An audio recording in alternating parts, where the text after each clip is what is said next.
Entrevista Venevisión. Líder en opinión. Por tu canal independiente, Venevisión. Muchísimas gracias por acompañarnos en Entrevista Venevisión. Ya estamos listos para iniciar nuestra conversación con el invitado del día de hoy, Aristóbulo Isturiz, vicepresidente de Socialismo Territorial, ministro para las Comunas y Movimientos Sociales. Gracias por estar con nosotros en Entrevista Venevisión. Gracias a ustedes por la invitación. Es muy interesante comenzar haciendo un balance de la presentación de memoria y cuenta del presidente Nicolás Maduro el día de ayer. Él calificaba el 2017 como un año de logros a pesar de las complejidades que tuvo este año para todos los venezolanos y el arranque del 2018, sobre todo en materia económica. El anuncio de subsidios focalizados ha tenido lugar muchísimas interpretaciones acerca de lo que muchos interpretan como clientelismo político. ¿Cómo hacer para que estos subsidios no tengan esa distorsión? Bueno, mira, Andrina, lo primero que tenemos que decir que el año 2017 fue un año de una intensa, profunda y marcada guerra económica sobre el pueblo. Nosotros vimos desde la baja de los precios petroleros, vimos la inflación inducida, vimos el dólar de guerra, el dólar criminal, el dólar today, vimos la escasez inducida con mucha fuerza, vimos el riesgo país impuesto de manera arbitraria por las calificadoras de riesgo, vimos un aislamiento financiero, un aislamiento económico, un aislamiento comercial, un aislamiento naviero, busca de meterle un aislamiento a Venezuela, y al mismo tiempo de esos bloqueos se acompañó de una violencia criminal, ¿verdad?, donde vimos de todo, desde unas personas quemando a otras hasta un plantel educativo quemado, una universidad destruida, vimos una maternidad incendiada, y a todo eso se le puso fin a la parte de la violencia, pero la guerra económica continuó con su intensidad. Y se le puso fin con una convocatoria que hizo el presidente Maduro el 1 de mayo a la Asamblea Nacional Constituyente, y del 31 de julio nadie sabía cómo iba a participar la gente, pero la gente salió masivamente por la paz, para buscar la paz. Esa fue una primera victoria política en medio de la guerra económica y en medio de la violencia criminal. Vino las elecciones regionales, las elecciones municipales, y fue el pueblo dando victoria. Yo diría que en ese año hubo un proceso de acumulación de fuerza por parte del poder popular, del pueblo, y hubo una parte también contrastando con una acumulación de daños al pueblo por parte de los sectores oligárquicos. Hubo acumulación de daño versus acumulación de fuerza.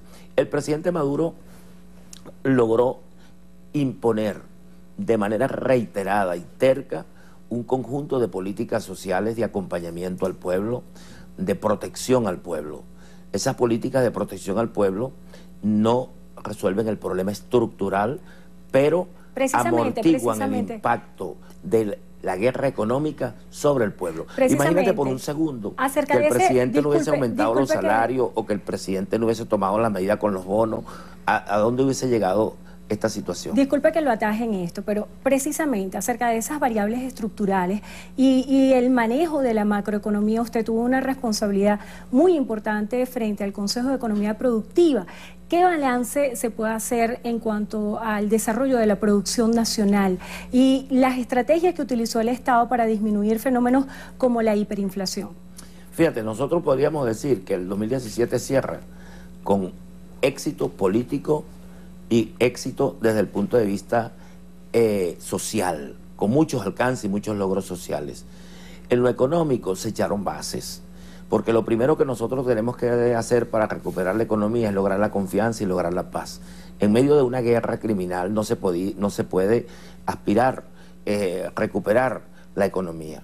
Tú me dices, ¿qué pasó con lo que se avanzó en el Consejo Nacional de Economía? Bueno, se dejó allí establecido, ¿verdad?, la construcción de una agenda económica bolivariana con los 15 motores.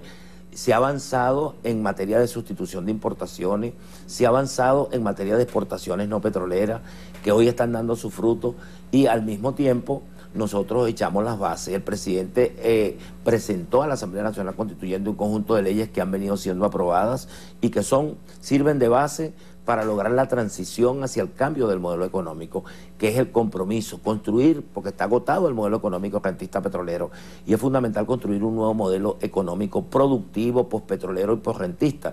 Eso requiere de una base jurídica que la Asamblea Constituyente las ha venido aprobando. Y cuando se presentó la propuesta de los CLAP como una respuesta política, una coyuntura, muchos interpretaron que esto era en virtud del desabastecimiento de alimentos que sufría Venezuela. Cuando se hace como una prórroga de este programa social, muchos se preguntan, más allá de que el Estado pueda subvencionar algunos productos, ¿cuándo se encontrará la disponibilidad de todos los productos en los anaqueles para que exista un esquema económico como cualquier país normal? Mira, los CLAP responden a una lógica de garantizar un proceso de distribución autónomo, que no se controle desde afuera, que lo controle el mismo pueblo y que esté al servicio del pueblo. Porque aquí se distorsionaron los precios, se distorsionó todo el sistema de distribución y bajó la producción, ¿verdad? Nosotros necesitamos recuperar todo el proceso productivo y cambiar el sistema de distribución. Los CLAP responden a esa lógica. Los CLAP no son solo una coyuntura, los CLAP es un proceso de conformación de un nuevo modelo de distribución. Los controles de precios y también el control de cambio son señalados por algunos economistas como las razones fundamentales de las distorsiones que existen hoy en nuestro país. ¿Cómo controlar esa dolarización implícita que hay en los productos a la cual hacía referencia hace pocos momentos el vicepresidente de la República, Tarek El Aissami, cuando hacía referencia a los precios que estaban hasta finales de año y a principios de año y esa distorsión que existe en cuanto a los ingresos de los venezolanos? Los mismos que critican esa distorsión son los mismos que piden bloqueo para Venezuela. Toda esa distorsión tiene que ver con el cerco económico que se ha planteado en Venezuela, porque un cerco económico no solamente te limita a la entrada de productos básicos que si no lo producimos en cantidad, sino que también hay insumos que permiten la producción de otros rubros. Por eso es fundamental que nosotros estimulemos y trabajemos en la profundización de la producción y sobre esa base se está trabajando. Acerca de los programas sociales, el día de ayer uno de los programas que tal vez se posicionó como de los más emblemáticos fue el respaldo a las mujeres embarazadas. Este anuncio y esta memoria y cuenta coincide con el Día del Educador y usted en su condición de educador también fue ministro de Educación. ¿Dónde queda el tema del control y la planificación familiar y la educación de las familias venezolanas para que no existan distorsiones en cuanto al apoyo que se le está dando a las mujeres que salen embarazadas y que no vayan a asumir que es mejor salir embarazada que estudiar o formarse en algún oficio al obtener estos subsidios? Mira, en la sociedad venezolana, el Ministerio de la Mujer ha venido desarrollando toda una serie de programas de educación, de orientación de la mujer, ¿no? Ahora, el hecho de que el presidente decrete y cree políticas de protección integral a la mujer embarazada no quiere decir que eso sustituya la formación. Precisamente el apoyo que está dando el presidente y el bono que se crea para la mujer embarazada es un incentivo hacia el parto humanizado y que la mujer venezolana vaya incorporándose al parto humanizado y de protección integral a la mujer. ¿Cómo garantizar que estos subsidios no se conviertan en sal y agua para esos sectores desfavorecidos que de alguna manera van a encontrar una gran diferencia y un gran abismo entre lo que cuesta comprar la canasta básica y lo que representa este subsidio? Mira, fíjate tú las críticas que se le hacen al presidente. Se critica al presidente porque da una serie de bonos, apoyos de protección al pueblo, pero estamos frente a una guerra económica, no estamos en una situación normal. Estamos en un país donde hay bloqueo económico, donde hay bloqueo financiero, donde hay bloqueo naviero, donde se trata de aislar al país simplemente por hechos políticos. Y todas esas guerras impactan al pueblo. Todas esas acciones son contra el pueblo. El presidente ha mantenido de forma reiterada un conjunto de políticas que tienen que ver con la protección al pueblo. Tú dices, bueno, nosotros no vamos a lograr porque hay un aumento de salario que se resuelva el problema de la inflación impactando al salario, pero amortigua, impacta, el impacto de la guerra económica, ¿verdad? Se mitiga con las acciones de apoyo al pueblo en materia de bonificación y en materia de reconocimiento de algunos sectores vulnerables que requieren el apoyo. Cuando se habla de la mujer embarazada, por ejemplo, se está hablando de un segmento dentro del sector de la mujer venezolana. Cuando se habla de hogares de la patria, estamos hablando de familias vulnerables que requieren el apoyo, requieren un apoyo extra, además de sus ingresos. De manera que los bonos que ha dado el presidente tienen que ver con eso. ¿Qué responde usted a los que piensan que estas bonificaciones son parte de populismo y de que busca generar clientelismo político a favor del presidente? Estoy seguro que si el presidente no tomara medidas de esa naturaleza, este país no hubiese llegado donde está hoy.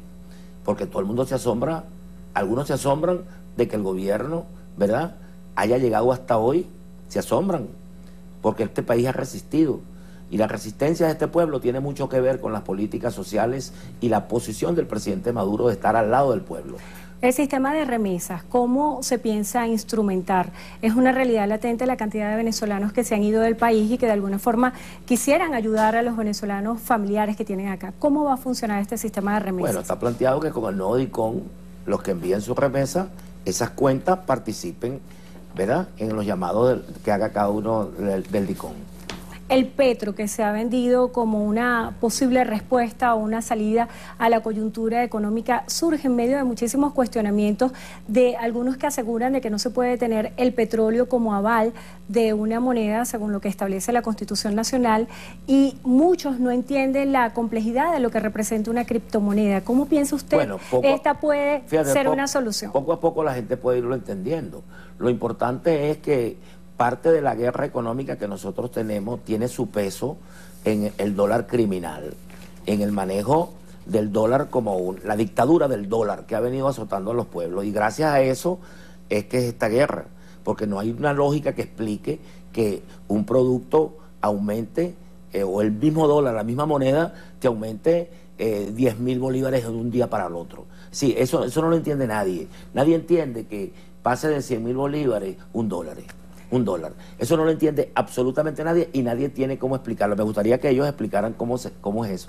Eso es un acto más político que financiero, más político que económico. Político porque va buscando acercar al país, golpear la moneda del venezolano, golpear nuestra moneda, golpear el bolívar para volver agua y sal el salario de los venezolanos. Eso es un acto criminal. Ahora, nosotros tenemos que buscar de evadir ese impacto del dólar. La petromoneda persigue ese objetivo. Ministro, se nos agotó el tiempo, pero antes de finalizar, hace pocos minutos se hizo oficial la muerte de Óscar Pérez. Había muchas especulaciones y mucho vacío que fueron llenados por los comentarios en las redes sociales. Le quiero hacer dos preguntas. ¿Por qué piensa usted se tardó para hacer este pronunciamiento oficial? Y la segunda pregunta es acerca de todas las interpretaciones que hay que señalan esto como una masacre, un ajusticiamiento y señalan al Estado venezolano como violador de los derechos humanos. Bueno, imagínate tú, el presidente lo explicó perfectamente ayer.